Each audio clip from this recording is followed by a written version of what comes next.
ebusuafo Ewurade ase ena na penso wa kunya kesia Ewurade da cheye ojontufo no se maso wahwe mehu se Jesus oyo odimafo Ewurade ni yedimafo Ewurade ni yekamafo ono titwagiye ono esu friend ehie dem a ogiye nso so gina kuma pundo chi bom so bibeti ne na so obie pono da mana ono so de obehyen mu na obeka nsema kese a ehunta ada kire no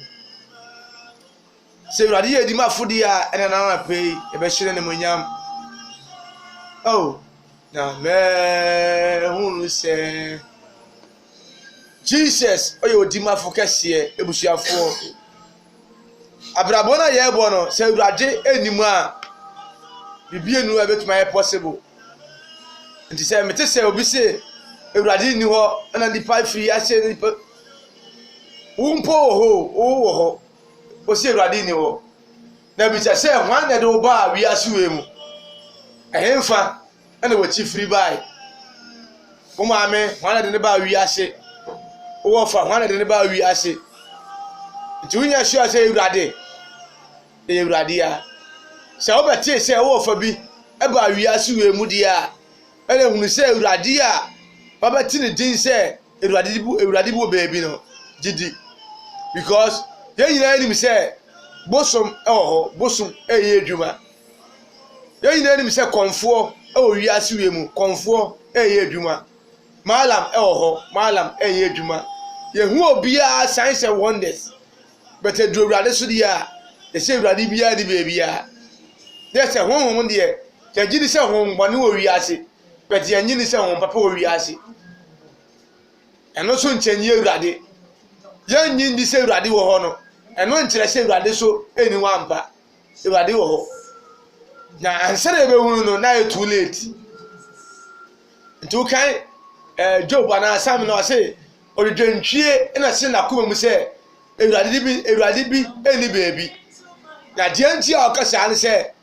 wa sai nti ase nti a na dwene nti ase o beti ase no ya sai no Satan ya sai no oh hon konkro kwankyerefo ye da wase no na pen so yope na wo ye yesiro se Ewurade na pen fa akonya kese so be kata kire omba betu mbafo be yi umba ten ye be Satan ye hye Satan ene da bia de owura yesiro se be sia no kwan ya da wase okwankyerefo pa be kire kwan na wiye brem yanyela o Yesu di mti amen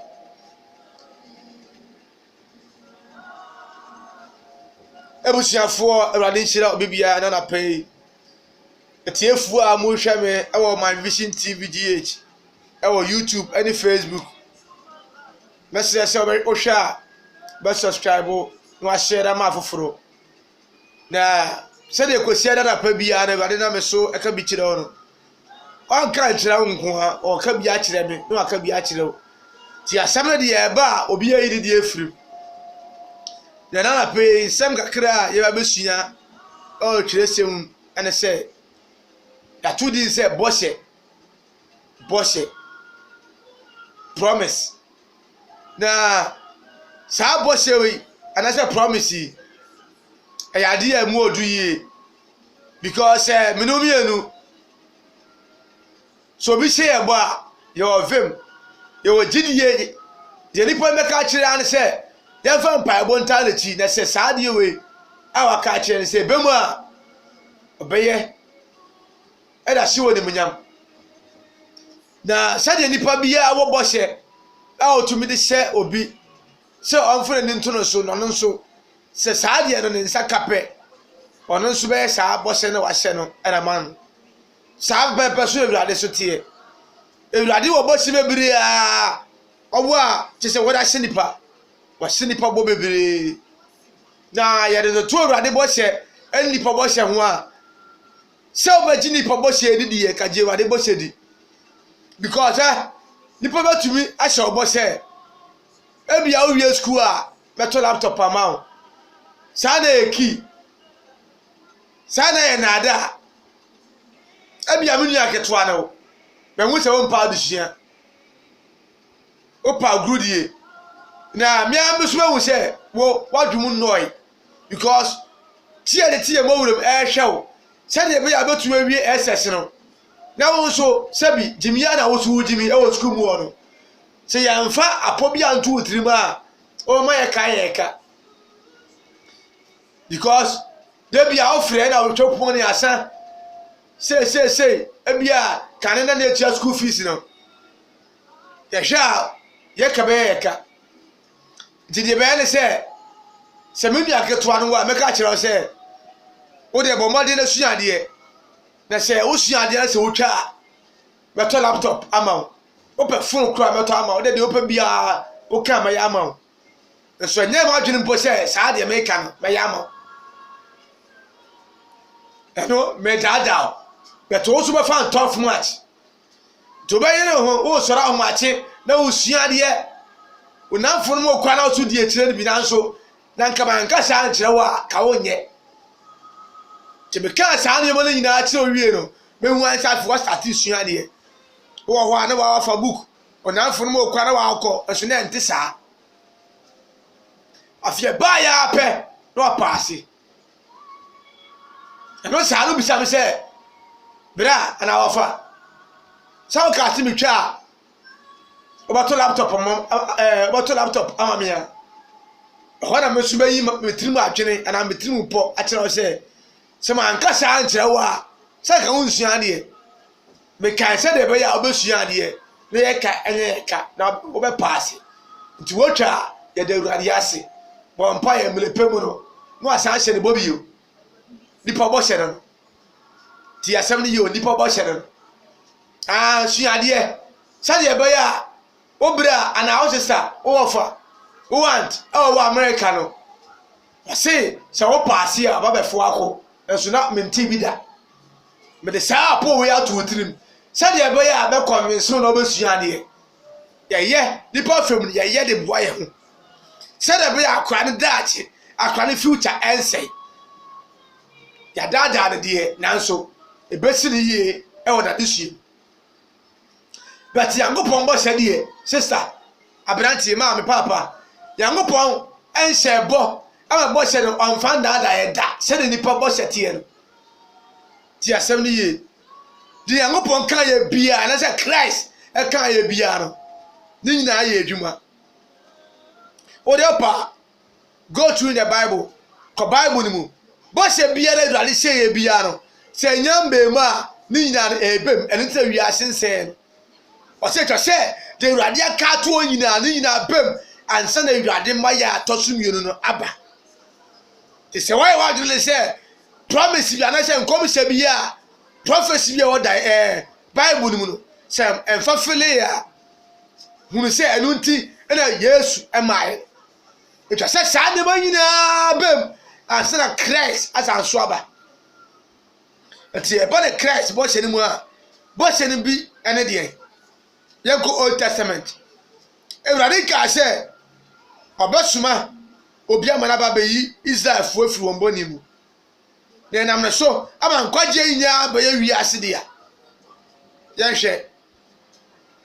obeyi Christ edi e ba wi ase we mu yenhwe abrabo ani esu ani eniyo ani chese de Christ e ba ye wi ase we mu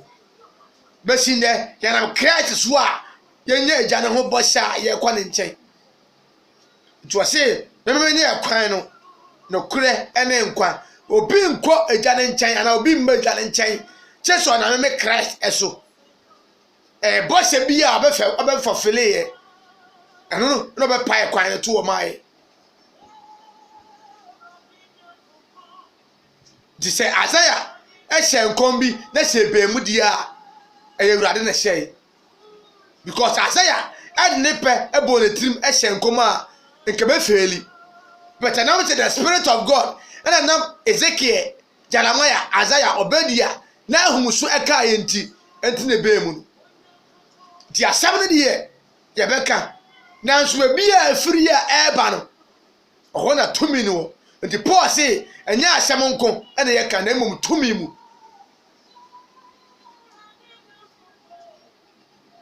nti se Joseph ekopie fiase a na Ewurade asem aka to se etwa se ne nko akoye nkoa ne ma ana Israel fo koye nkoa o Misrim enu nti na hu se ye ton Joseph mane kopie Misrim nti Ewurade se de Ewurade asese ne ba no asese la ba lai in other way a se de be ya we eba na we aba ti Bible na koye safoa bie we bo se asem we ba pe na confirm asem ye Ewurade kan ye ti se Bible no Bible to be cast was say na di o se na odifo ebia odifo a se asem o kan na be mu se ti o de he bra ye wu Yesu e wo nwambo e wo betra e be fulfill the promise because abra enye Gabriel e ba Mary nchen no be ka kire ne se ni sei obewu akoko ano na okeka ni nyina che bro wu ni wie no e be confirm say na de odifo no ana se de obofo no e ka kire Mary say ni sei sa pepe na de di na edidima Yesu a she bobi Yesu she bobi ana se o she nkomi to ho o she nkomi ale to ho na sa nkom no o she de to ho ma akirima o tumi she nkom efo ni wo se me etwa se me wu na ne nansa so 3 days time be san so sorry bio aso odi agro owuye 3 days time o san sorry ye bio bo se no o se obo no se di so o ka chi Peter say Peter he ansana akoko bo mpensa no pa me 3 times ampa so ade say ase de odi agro no Peter na ngo sa no bia bisa no akwawe ase mehu no so ne sa owuru ano enampe ase he enka sa apen enka sa da na menim ne da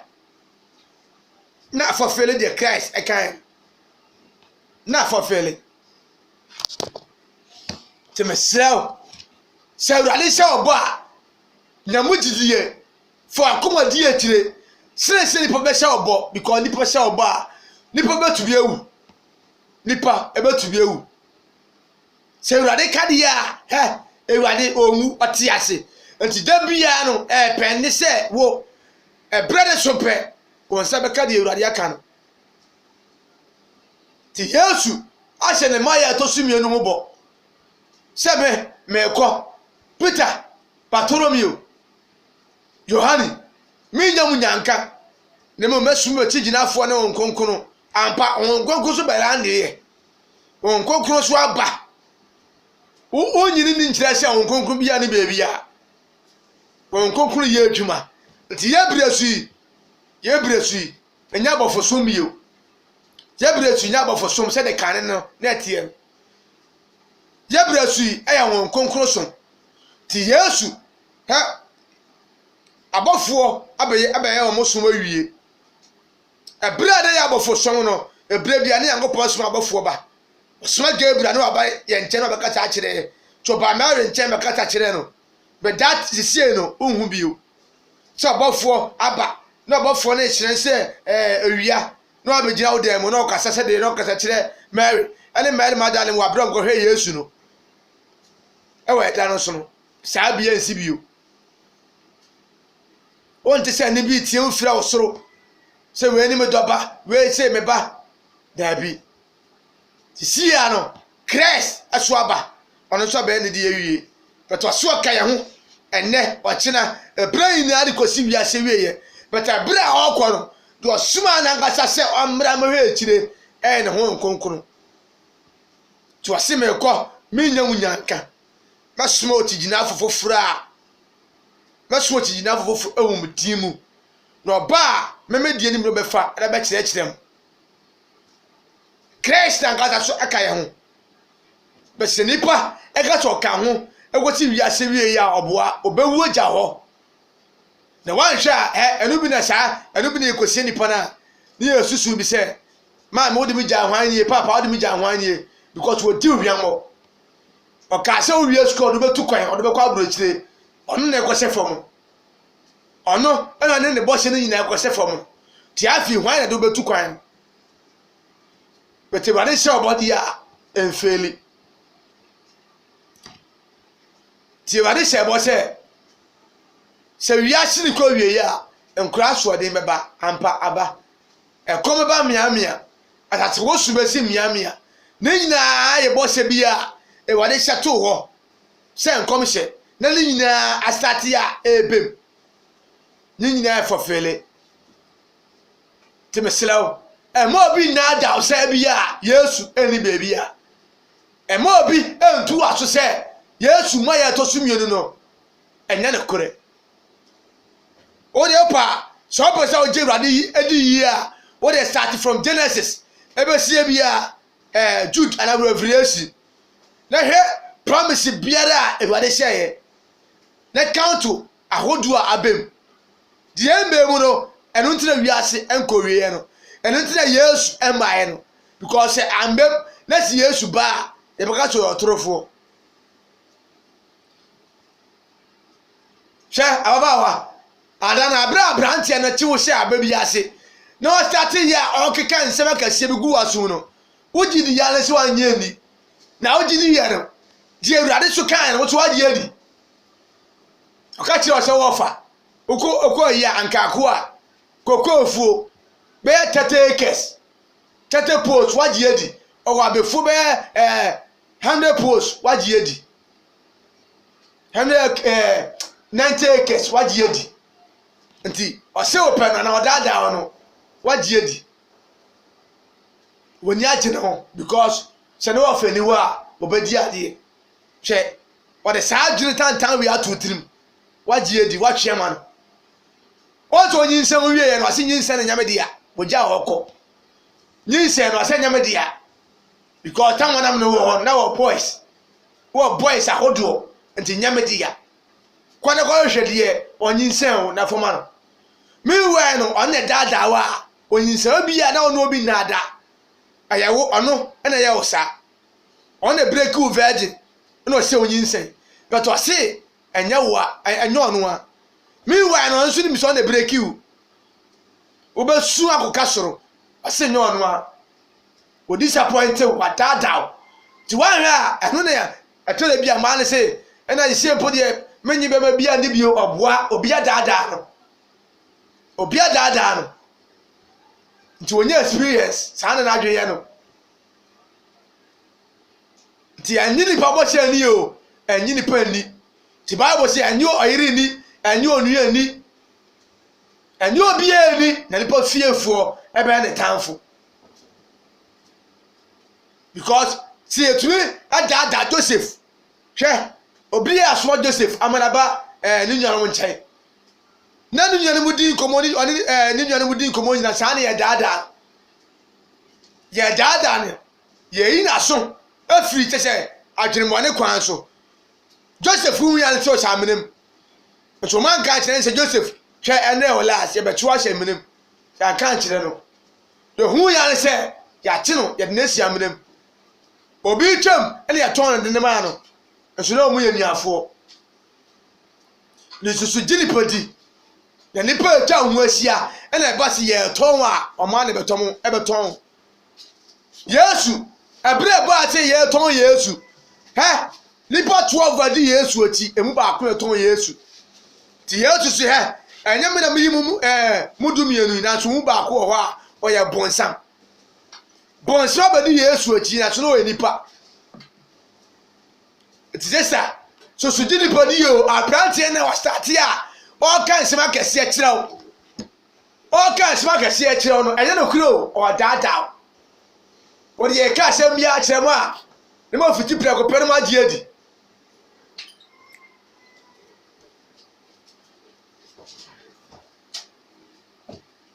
de ka sem bia akiramo a ma fiti pre ko pere ma gie di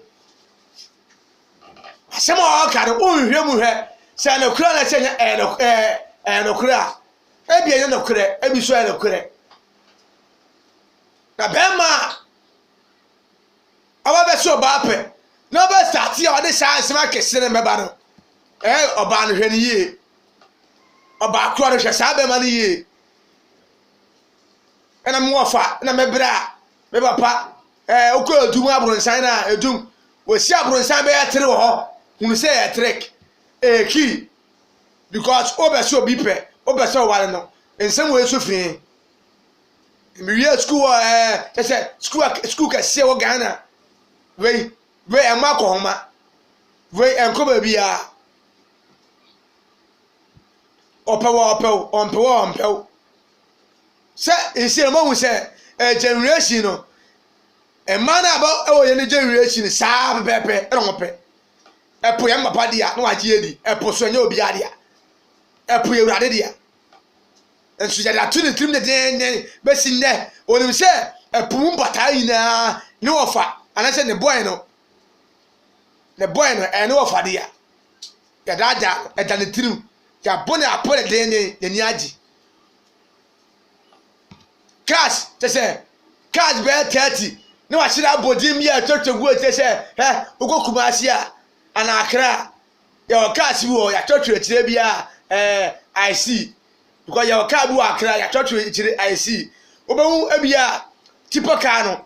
ahwea car no wobɛhu baako bi a 154 na ɛsɛ wobɛhu 154 no 110 125 ne nyinaa so ɛwɔ akyire nti ɔka pɛ wongo hwehwem unhui wote boase wagye edi wote boase wote Kumasi wagye edi mi hwan so oboa ti madie sɛ wote wadanfo ba bi tena wo sɛ emema start so mo sene pɛ no on start no anka bi je mema no bo se bia ne sɛ ensɛm bi a mema ne kan sɛ omo wo hwana obohu so sudi ni padi wate na wan hwe ono bɛ wo fo na ogye wati kwantifi tuba wo bi bon 1 bon 2 nada o bon 1 bon 2 bisa se die nti na saa be ma we oni jai akra we di papa we enfa no start more story na radio o dada no o ka kire ne se oni ye dating e da kwa walem o ne na o no dada na da kubi wo se o mra fie because mo ma we bebi wo mo e hye mo experience e kire no ba ko se be ma na enemy e hye se obe wale me na oto afun ma me na me nko ne fie oto afun ma me no ana ma hu na phone free me nsem na bo ho e bi oto ma me na bi 2 weeks time na phone gi free me nsem e bo ho na ni paapai enti me friend ka kire nse asumasi phone na oto ma me no by mistake no aje free me nsem amofo kodo kwa so enye hwe ane emre pem no de yakwa screen na attach no bema ne ka kire nse o de o mre fi no he phone no hwe adwene bema no enti ya se mba ma adwene sha bema ka to ba da wa jai o se si na o ye ne se na me de ya se me hu experience oboa wonya obi oba da bema ne frɛ ne se o de o mre na o he phone no se de aye obai no adwene bema no ade na bema na adwene mu se wo ebra me no aye sha wale me no nya hwe pen na o mama to fura ma wa ko cell phone wa ko bo phone ni ti bema ne bo na adwene pɔ se ne sa de a menso me forso o ha na be ma na yiri oba na forso ne dai be si ne wa wo ba ko onhwe no nti hwe mistake awaye ti wa hwe abati woni no na be ma be for no wa wo nso na obi ya ni papa susuji ni podi ne ya dada ododo na da Satan ni dada if ewo garden mu no mentumi mu se no ene eye adwuma besi nne kye se sebi emma adwuna ye hare obi dada ne pan so still obaginedi ewade kye se ewade tu ewade se opo ana se ewade ka asam kira wode a wo se ne onya sure se de ewade ka ne be adwuma ewade se ginedi no watra be pi wo ne je ne fie sente sa ho o mo nya fem woni mu se senkante sa kono urade ne oni aturo on na daw senkante sa ko on kan tiro se me kwa go siesie obi da mamu hwe me kwa go siesie obi da mamu na se me kwa go siesie wi a me ba biyo ma ba be fam akomera me nchen na fa kwa me wo no mo suma ba hobi na Thomas yɛn sɛ Awurade fa akɔ a wokɔ de Awurade yɛnim kwan no na bɛyɛ dɛn ne aba ate ɛ fa akɔ a mɛkɔ no munim kwan no ɛhɔ na Thomas Awurade kyerɛ yɛn kwan no yɛnim Awurade so nim sɛ munim kwan no because meme ne yɛ kwan no na mewɔ mo nkyɛn no ase Awurade bɛkyerɛ mu kyerɛ mo sɛ John 14 verse 6 sɛ hwɛ me ne kwan no na kura ne nkwa obi ma echa ne nkyɛn kyɛ so ogya me ɔna me Kristo me so